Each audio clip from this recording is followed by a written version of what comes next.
Naissance d'Israël, naufrage de la Palestine. Revenons au moment charnière de 1947-49. Le plan de partage de la Palestine est voté par les Nations unies. L'État juif vient au monde. 700 000 à 800 000 Palestiniens se transforment en réfugiés.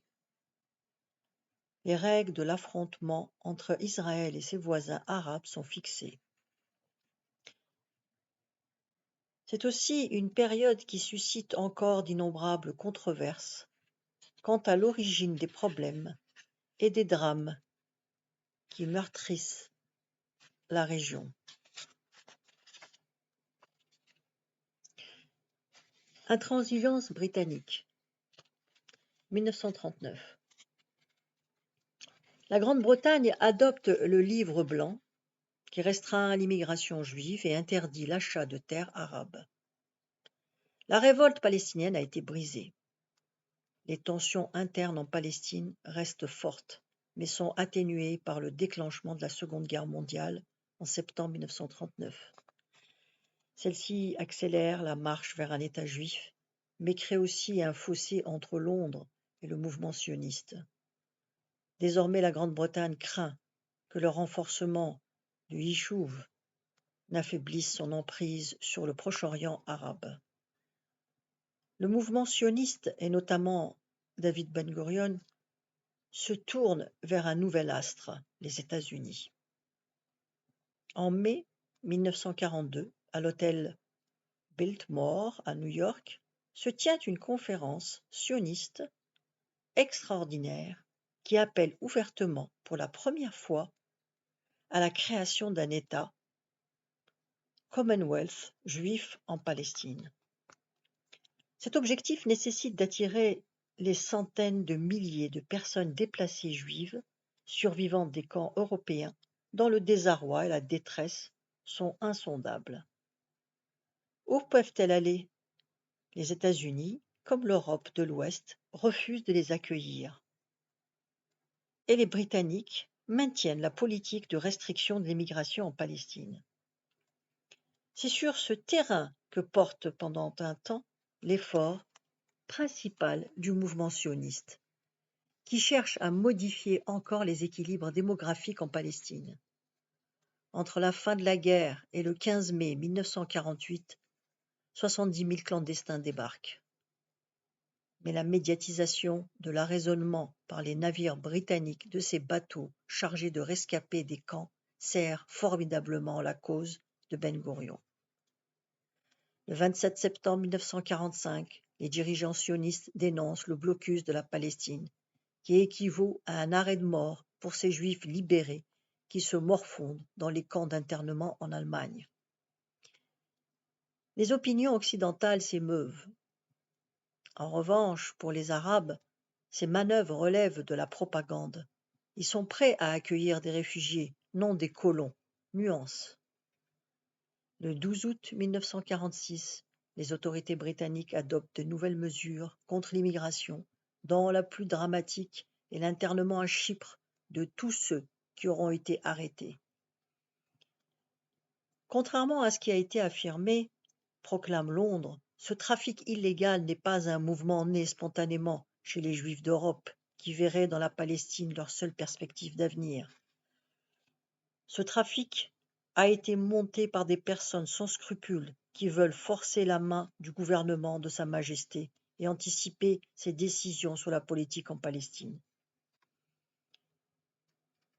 La politique britannique envers le sionisme ne change pas fondamentalement après la fin de la guerre, malgré la défaite du conservateur Winston Churchill aux élections générales de juillet 1945 et la victoire des travaillistes, réputés plus favorables au mouvement sioniste.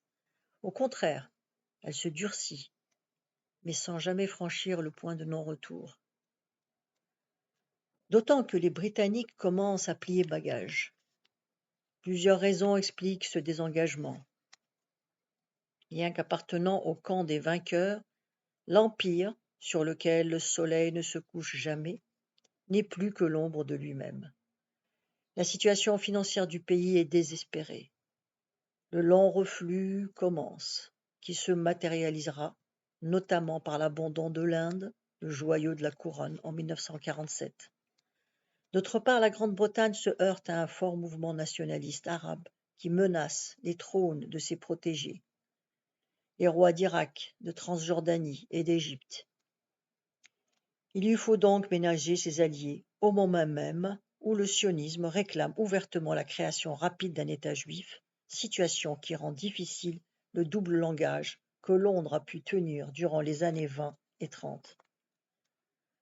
Enfin, sur le terrain, le sioniste défie de plus en plus ouvertement son autorité.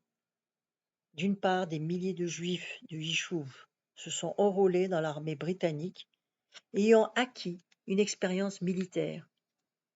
En mai-juin 1941, avec l'aide des Britanniques qui craignaient une invasion allemande, a été créé le Palma, une force armée permanente juive à l'efficacité redoutable. D'autre part, on l'a vu, l'immigration clandestine avive l'affrontement et radicalise le Yishuv, traumatisé par les informations sur le génocide. La plupart des Juifs de Palestine ont eu dans leur famille des personnes tuées, fusillées, exterminées dans les chambres à gaz. Ils s'indignent du refus de Londres de laisser venir les survivants. Les groupes armés dissidents, d'abord l'Irgun, dépendant du mouvement révisionniste, et le Lehi, une petite scission. Puis, pendant une courte période, l'ensemble des milices juives se lancent dans l'action contre les Britanniques.